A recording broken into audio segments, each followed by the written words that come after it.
ইমোর মধ্যে 3টি সেটিং আপনি যদি না করে থাকেন তাহলে আপনি অনেক বড় বিপদে পড়তে পারেন। কারণ আপনি যে কোনো মুহূর্তে মানুষের কাছে হ্যারাসমেন্ট হয়ে যেতে পারেন। আপনাকে মানুষে ফেঁসে দিতে পারে যদি আপনি এই 3টি সেটিং যদি না করে থাকেন এবং এই 3টি সেটিং যদি না বন্ধ করেন তাহলে আপনি যে কোনো মুহূর্তে বিপদে পড়তে পারেন। এই 3টি সেটিং বন্ধ করার জন্য সর্বপ্রথম আপনাকে চলে যেতে হবে ইমোর প্রোফাইলের মধ্যে। প্রোফাইলের মধ্যে যাওয়ার পর আপনি দেখতে পারবেন সিকিউরিটি প্রাইভেসির মধ্যে ক্লিক করবেন। ক্লিক করার পর আপনি চলে যাবেন চ্যাট কল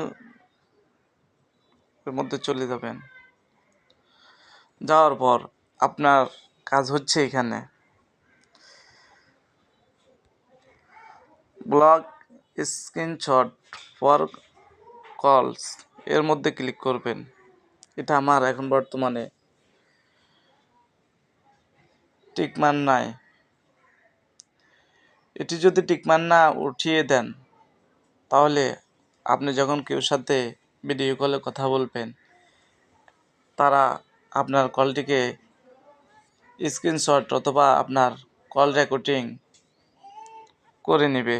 আর যখন আপনি এটিরে অন করে দিবেন তখন আপনার কেউ স্ক্রিনশটে নিতে পারবেন এবং আপনার ভিডিও কলটি কেউ রেকর্ডও করতে পারবে না। প্রথম কাজ হচ্ছে এটা। দ্বিতীয় কাজ হচ্ছে আপনার ম্যানেজ ডিভাইস এর মধ্যে ক্লিক করবেন। এর মধ্যে ক্লিক করার সাথে সাথে আপনি দেখতে পারবেন আপনার মোবাইলের ইমোর মধ্যে যতগুলো ডিভাইস আছে সবগুলো ডিভাইস শো করবে। আপনার ডিভাইস যেটা এটা রাখে বাকি ডিভাইসগুলো এভাবে রিমুভ করে দিবেন, ডিলিট করে দিবেন।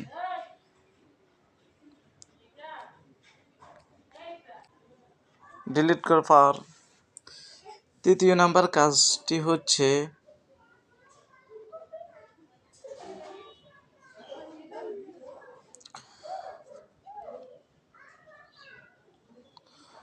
লগইন প্রোটেকশন এর মধ্যে ক্লিক করবেন। লগইন প্রোটেকশনের মধ্যে ক্লিক করার পর আপনার ডিভাইসটি কেউ যদি লগ ইন করতে চায় তখন তাকে 3-4টা ভেরিফিকেশন চাবে তারা। আপনার ডিভাইসটি যখন লগ ইন করতে যাবে তখন তারা 2 স্টেপ ভেরিফিকেশনগুলো চাইবে। তখন যেই লগ ইন করতে চাইবে সে কখনোই পারবে না, আপনাকে হ্যারাসমেন্টের মধ্যে ফেলাইতে পারবে না। আপনার এটা কিন্তু টিকমার থাকবে না, আপনি টিকমার দিয়ে ওকে দিবেন। ওকে দেওয়ার পর